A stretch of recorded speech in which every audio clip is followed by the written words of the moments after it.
女人醒来发现手脚被绑，恐惧让她拼命呼救。突然身后出现一个不知是男是女的变态，女人以为自己得救，不料对方不为所动，反而用力按住女人脸部，又从背后掏出小刀，随着一声尖叫，来了来了！2024年之前，美国又一恐怖力作来袭。友情提示：本片极度烧脑，不看到最后根本猜不出谁是凶手，小心烧坏你的 CPU。准备好你们的小板凳，耐心观看。影片一开始，5名男女的到来打破了雪山的平静。这里曾经是一所夏令营基地，可在5年前，辅导员黑妹却意外失踪，夏令营只能被迫关闭。这5人曾经是黑妹的同事，也是杀害黑妹的凶手。听说这里已经被买下改成旅游景点，怕事情败露，他们谋划将尸体转移别处。有人提议可以嫁祸给曾经的嫌疑人欧文，他被称作这片区域的杀人魔，但欧文已死，现场留下的证据太多，为了避免怀疑，几人还是来到藏匿尸体的地方，这才惊恐地发现尸体已经不翼而飞。小黑想要自首，但遭到了其他人的拒绝。之后，小黑单独找到前女友小美，再次重逢，避免不了一场干柴烈火。激情过后，两人恢复了理智，互相指责其5年前的意外。原来当时的小黑和小美还是情侣，但在同事苏珊的刻意带领下，竟然看到男友小黑和同事黑妹在打野战。仇恨使小美蒙蔽了双眼，在几人杀害黑妹的过程中，小美捡起石头砸了致命一击。恐惧的心理让小美决定独自一人去寻找黑妹的尸骨。当走进雪山，映入眼前的画面却把小美吓了一跳。枫丹的尸骨此刻正大摇大摆地挂在树上，这时背后出现一个神秘人，从背后用棒子用力敲晕小美。等到人一苏醒，立刻拿小刀，左一刀右一刀扎进小美的动脉，顿时鲜血四溅。小美眼睁睁地等着自己断气。等来寻找的小黑赶来时，看到的只有小美已经凉透的尸体。得知队友的惨死后，其余几人开始坐立难安。更糟糕的是，他们发现这里根本没有信号，已经与外界彻底失去联系。当几人回到房间，却看到墙上出现几个血淋淋的大字：我知道你们杀了他。显然已经有人知道他们的秘密。苏珊吓得跌坐在地，不禁回忆起几年前。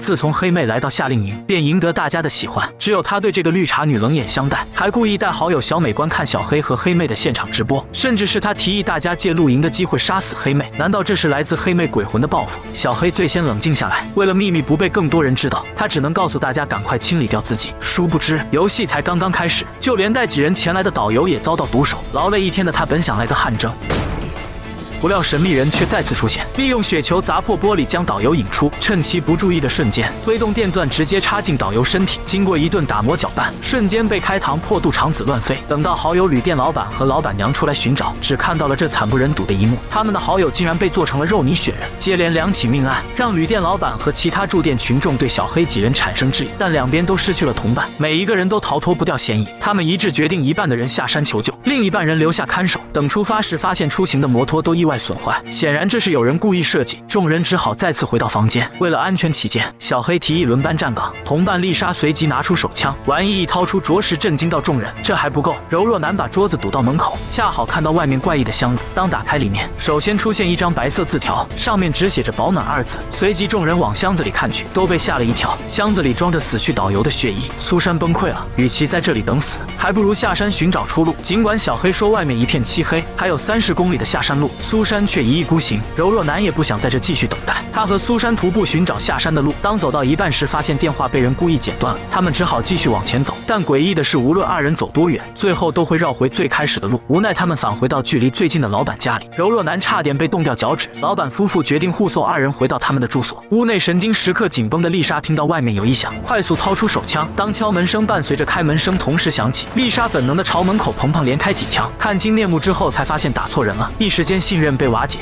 所有人都深陷这场惊天阴谋中。当被老板一家质疑为什么会随身携带手枪，小黑想要上交枪支换回信任，但老板并没有相信他们的话，还没收了枪支，顺便发出警告，他们仅限待在自己的小屋。对于这种软禁，苏珊和丽莎又展开了强烈的争吵。苏珊责怪丽莎，如果不是擅自使用枪支，他们也不会沦落至此。大家都参与过杀死黑妹的过程，只有自己从未动手。这说辞瞬间把丽莎气笑了。拜托姐妹，如果不是你一开始计划组织露营，又在期间提议给黑妹点教训，会有今天的把巴士。丽莎的话属实扎心，苏珊气急败坏地跑了出去。屋内众人不禁开始猜想，下一个倒霉鬼会是谁呢？本集就到这里，下集见。我是红苹果 ，See you。